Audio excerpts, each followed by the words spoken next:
Trade République, la banque pour mieux dépenser, épargner et investir présente Sud Radio, les incontournables de l'argent. Thomas Binet. Et bienvenue dans ce nouvel épisode d'Oser investir, les incontournables de l'argent. Je suis ce soir accompagné de Mathias Bassineau, qui est le porte-parole de la néobanque Trade République. Bonsoir Mathias. Bonsoir. Mathias, on va parler des taux des livrets d'épargne. Comment les taux des livrets sont fixés? Alors première question Mathias pour vous, est-ce qu'on peut prévoir le taux de son livret? Alors on peut en partie l'anticiper. Même si, évidemment, vous allez voir, ça dépend de facteurs qui ne sont pas anticipables.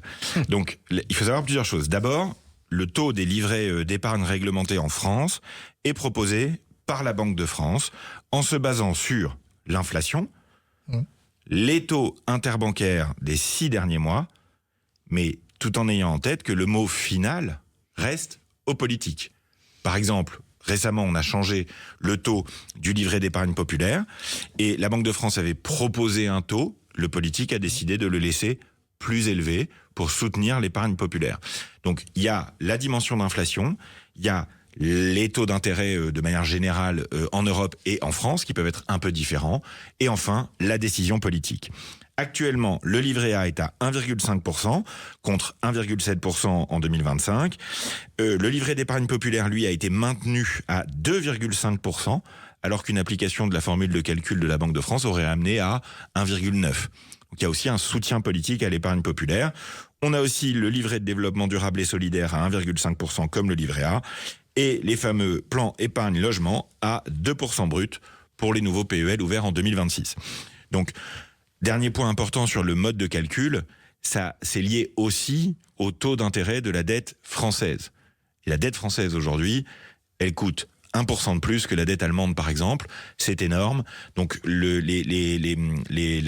méforme des finances publiques françaises a un impact aussi sur le taux des livrets. Alors, du coup, si je vous entends bien, ça veut dire qu'on peut connaître quand même longtemps à l'avance le taux de son livret?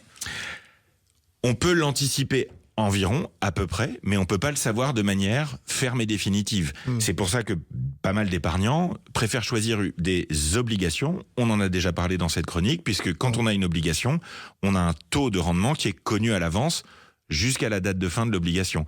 Alors qu'avec les livrets, on n'est pas à l'abri, évidemment, d'une baisse de l'inflation, d'une baisse des taux directeurs. On peut noter aussi qu'en 2022, quand l'inflation était très élevée, autour de 4-5%, et que le taux directeur de la Banque Centrale Européenne était à 4%, le livret, lui, est resté à 3% uniquement pour le livret A. Pourquoi? Eh bien, parce que les bailleurs sociaux, les banques, les compagnies d'assurance, qui en fait payent les intérêts du livret A, n'aurait pas pu tenir des rendements de 4%.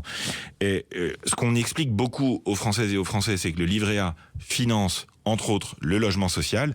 Ce qu'on leur explique moins, c'est que les intérêts sont payés par les bailleurs sociaux, en fait. Oui. Et donc, quand ils montent trop haut, ça devient difficile, évidemment, pour les bailleurs sociaux, entre autres pour le logement social. Mais alors du coup, Mathias, quand est-ce que c'est plus utile d'avoir recours au livret A que, par exemple, au taux de la BCE, la fameuse Banque Centrale Européenne dont vous avez parlé il y a un instant? Alors, moi, le repère que je donne systématiquement, c'est que c'est utile d'avoir recours au livret A quand son rendement net est au moins supérieur à l'inflation.